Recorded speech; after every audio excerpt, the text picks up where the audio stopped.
Hello guys, this is Liam here, and today I'm doing another locomotive review. This here is a Mainline Railways J72 class, in what I believe is BR early livery. And so, without further ado, we'll get her unboxed. Now, I'll try and do this single-handed. So far, so good. The packaging is just a quite nicely decorated box, I thought. Not sure if I can get this out. Oh, can I do it? I think I can. Gonna try and... There we go. Quite nicely packaged, really. Just a nice wee box with a good clear piece so that you can see what it is you're looking at. So that's basically the box. Authentically detailed from British Rail drawings, guaranteed for 3 months. Powerful 12-volt DC motor. They say guaranteed for 3 months. That's pretty somewhat shocking because I've had it for about 3 months now. And it's still running okay, but it's not much of a guarantee. I mean, if you saw that first up, you probably... Anyway, it's just standard sort of polystyrene packaging. There is no hole in the back to push it through. You just got to very gingerly lift it out, which is quite a difficult kind of task, really, when you don't want to break the model. What I'm going to try and do is I'll set this upside down. This is like a life hack. You set it upside down and then just lift.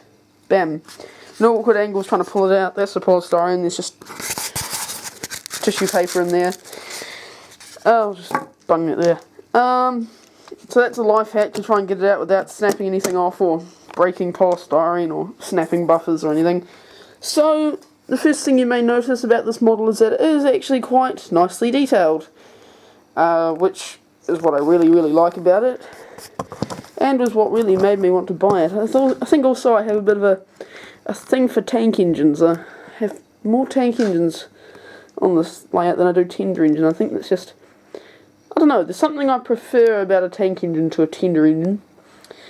I think it's just because of their, because they're so sort of multi-purpose as such, now making them sound like a dishwasher or something, but no, they're just genuinely... They can do sort of anything, you know, can be run over light track, mainline, goods, shunting passengers. I don't know, I just like tank engines. British ones at that.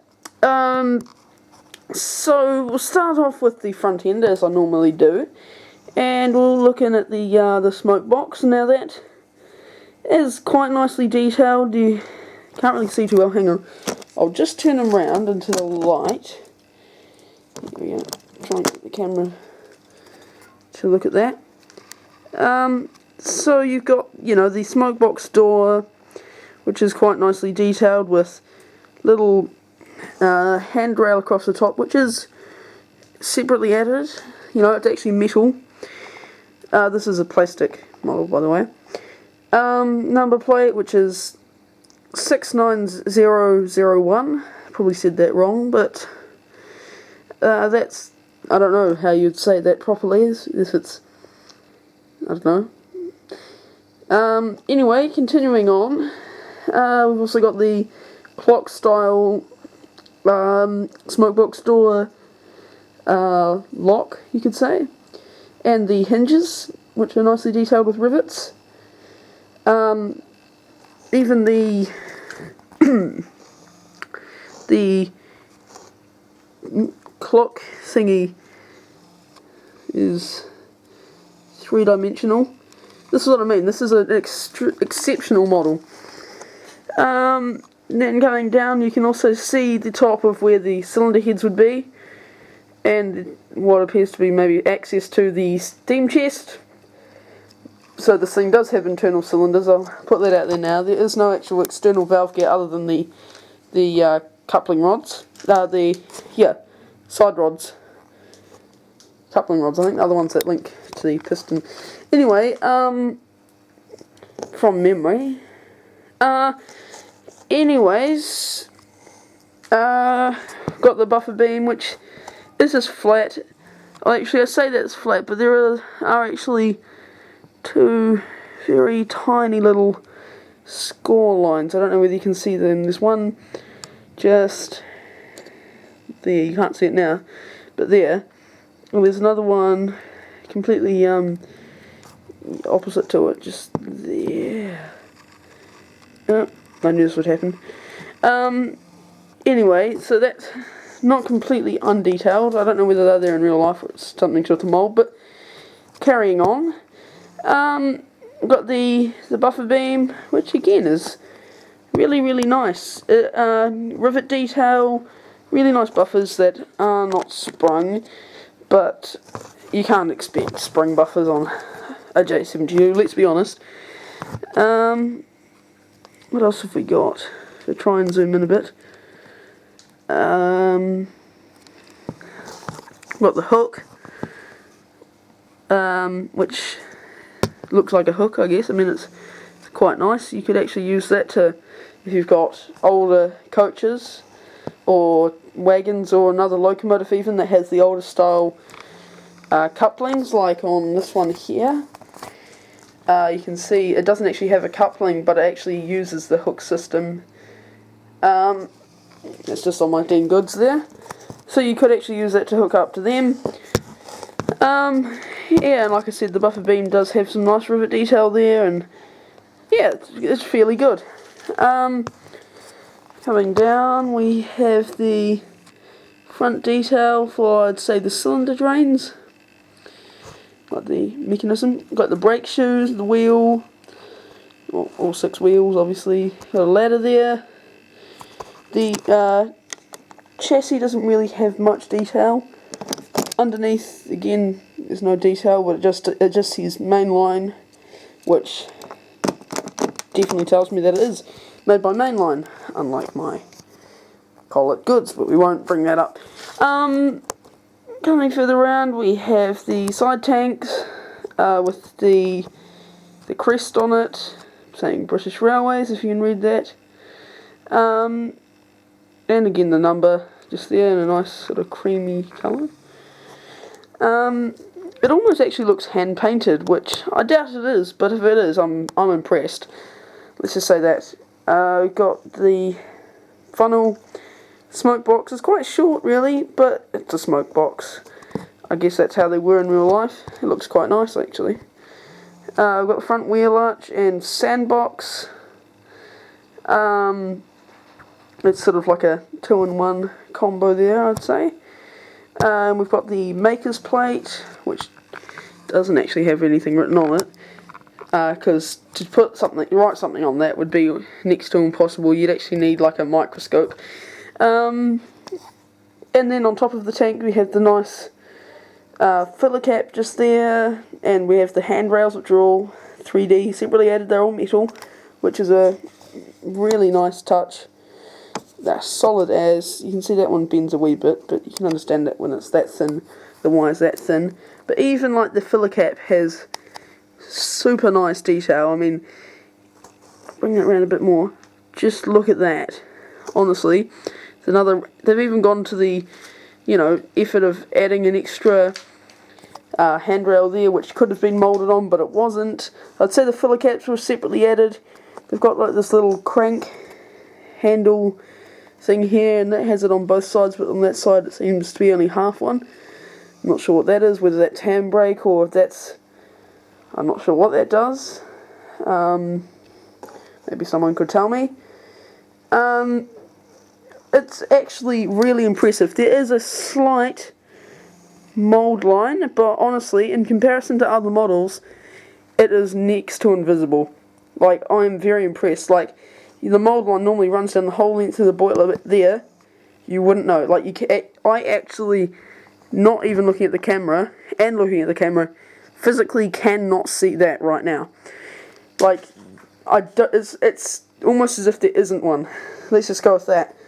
Then we have the little whistle, and the little dome thing which holds the safety valves sit in, which I'd say you can't actually see in there. Yeah, I don't think there are actually model safety valves in there, but they don't really need to be. You know, the rest of the model was just that outstanding that I'll let them away with it. Then on the top we have even cab detail on the top. We have like a little vent thingy. I like it when locomotives have vents on the cab. It's a nice extra touch, I reckon. It also looks nice and it's good for the crew. Then we've got the rain deflectors, I'd say, so that the water on the roof would come down both sides and not drench the fireman or the driver. Not sure what side the driver and fireman would stand on in these type of locos, but on what side, but maybe again someone could tell me. It's not something I really thought about until now. Then we've got the coal load. I'll turn this model around again because so that the light is now at this end. The coal load is actually alright, I gotta say. It's as if they've gone over the coal. Like the whole locomotive is, I'd say, like a semi-gloss finish, so that you get like a nice sort of light reflection off it, but it's not shiny. I think I found actually a lot of tank locomotives models have shiny ass domes. Like the actual domey bit is shiny. It's like that on a lot of locos. Like it's the same on this one here. This isn't a tank engine, but see, the dome is actually like a gloss finish, and it's the same with the other one over there. The dome, they're like, they've got really shiny domes and really like not so shiny other bits, but they've gone.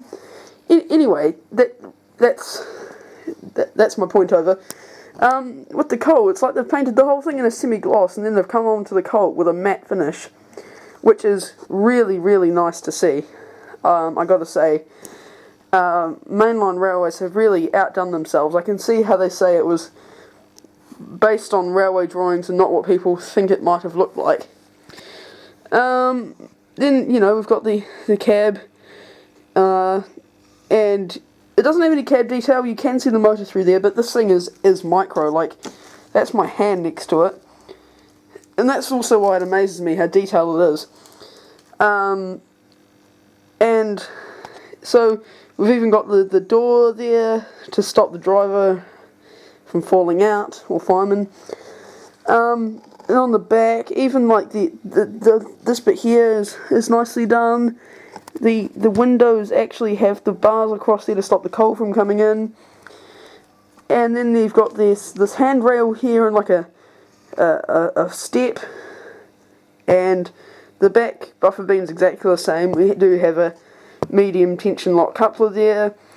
The front side did have one. I actually just took that off today because it's not NEM, but it can very easily unscrew with the help from a trusty screwdriver.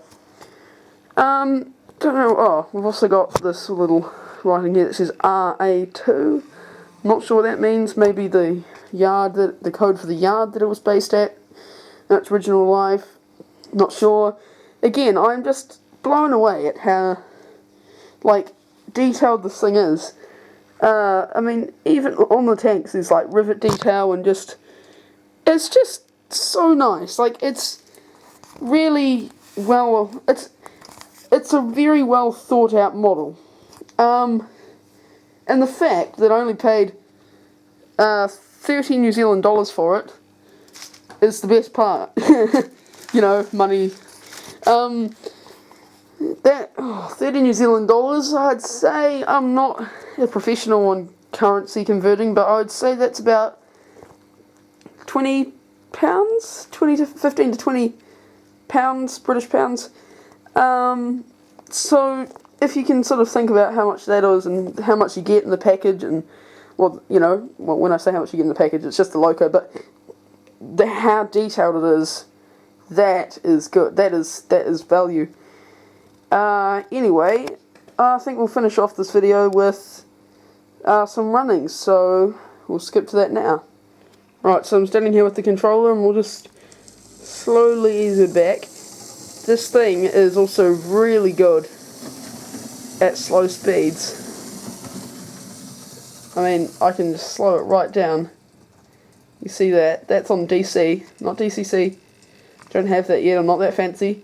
Probably don't need it on the slat, but just look at that. That's ace for DC. Anyway, we'll bring it back. We'll hook her onto this consist. See if I can do like a perfect couple up. Oh, hang on, I'll just stop him. Let's see if we can do this. Look at that. Perfect, very responsive engine. Let's see what she can do, shall we? Right. I'll show you. This here is its maximum speed, which in comparison to other model locos I have, that is just that's not that fast. And to see that at its maximum speed, that is very nice. I'm very happy with that. Oh, I think she's derailed. Yep, oh, she has. Anyway, hope you've enjoyed this video. I actually would rate this locomotive an absolute 10 out of 10 for detail. Maybe a 9 out of 10 for running. The only thing that I would slightly fault is when she is running slowly, she is a little bit jumpy, just a tad. Like you can hear it, but that's not much of a problem. So overall, I give this locomotive a total score of 9.5 out of 10. Just as a full thing. And honestly, if you see one of these in the shop, and this is, and you want a small tank engine that won't let you down, get it. I can't say enough. I can't recommend it enough. Anyway, I think I've been talking for long enough now, and please remember to like, comment, and subscribe. Like us on Facebook at Foxwood Model Railway. And see you later. See you next time. Bye.